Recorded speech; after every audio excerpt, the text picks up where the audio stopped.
Hey guys, Kenny here. I got three movie reviews that were requested of me. He by Spider-Man channel. He wanted me to review the Spider-Man trilogy, and I'll be very happy to. So I'm here to review the 2002. I think I said in the Spider-Man 2 review 2002, but it was 2004.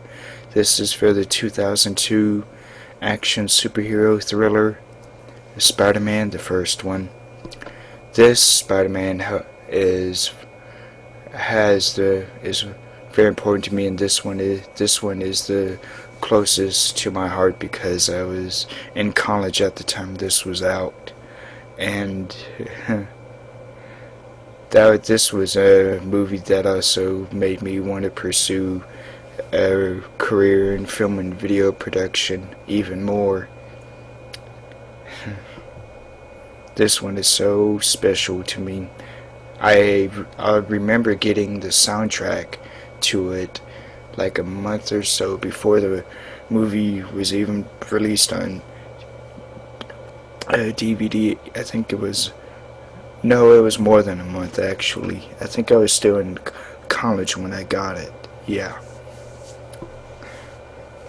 So Spider-Man, obviously this has to do with Peter Parker getting bit by the spider, and we see his evolution of becoming Spider-Man, and also it goes into the story about Norman Osborn and how he became the Green Goblin, the original Green Goblin, and how Green Goblin got to know who Spider-Man really is personally, he started knowing that he is Peter Parker.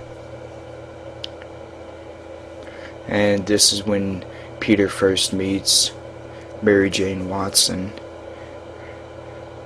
because they live next door to each other.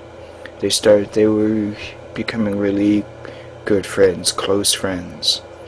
And this was really the movie that showed that they could be a good couple. Like in the second one, they showed them being a very good couple, in a way. But Peter didn't make the first move to getting Mary Jane to be with him, so Harry Osborn did. So they were together for some time.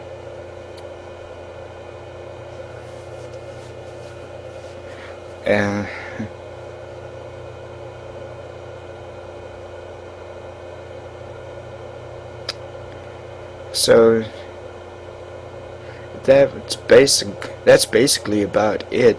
This has some really good action, but this is another one where it doesn't have very much, but the story in this is good enough, so it didn't need to be packed with action all the time. The story in this was so well written and straightforward and simple. It wasn't confusing, so you didn't need a whole lot of action. So this Spider-Man,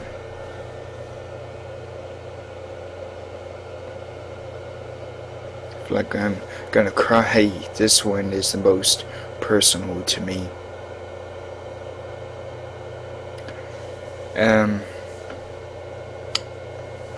This obviously is also the one where Peter and Mary Jane start getting too close and start having a relationship. And Spider-Man killed Norman Osborn. And I kind of agree that what people have been saying about how the Green Goblin looks in this, he's like a Power Ranger, but how else could he have looked? I think this is probably the best they could do.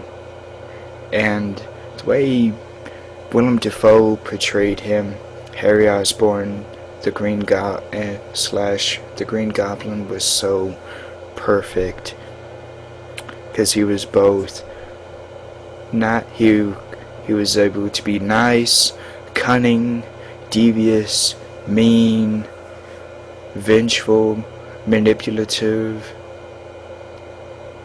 snide, I think I said that, creepy, don't want to forget that, and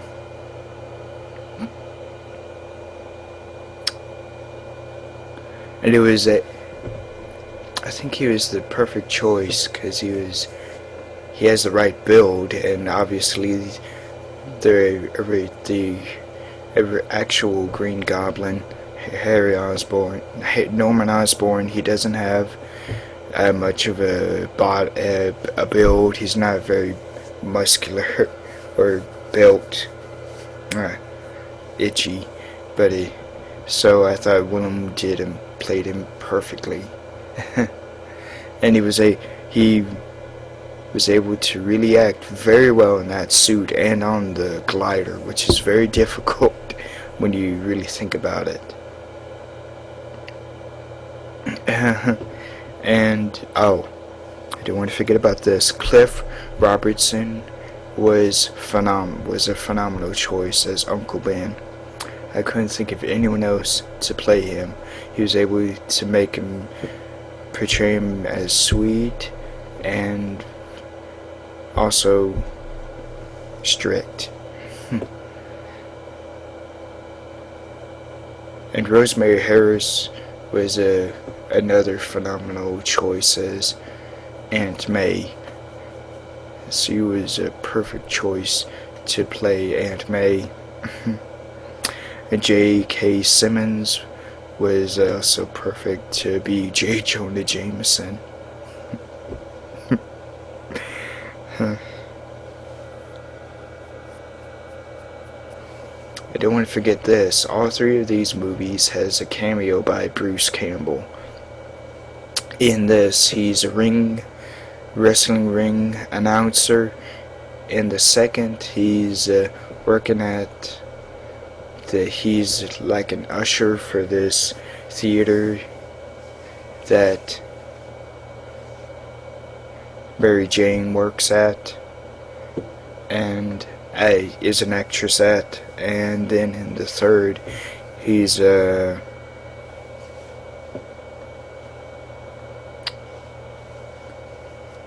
don't know, he works at this French restaurant, maitre d', that's what it is.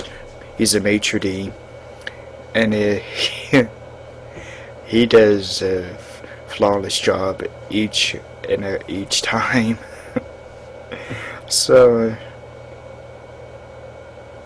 I think that's all I have to say on this. But also that I remember the soundtrack, and this has an incredible soundtrack, great music in it. So I think that's all I have to say on Spider-Man from 2002. So stay cool and roll out to the movies. Bye.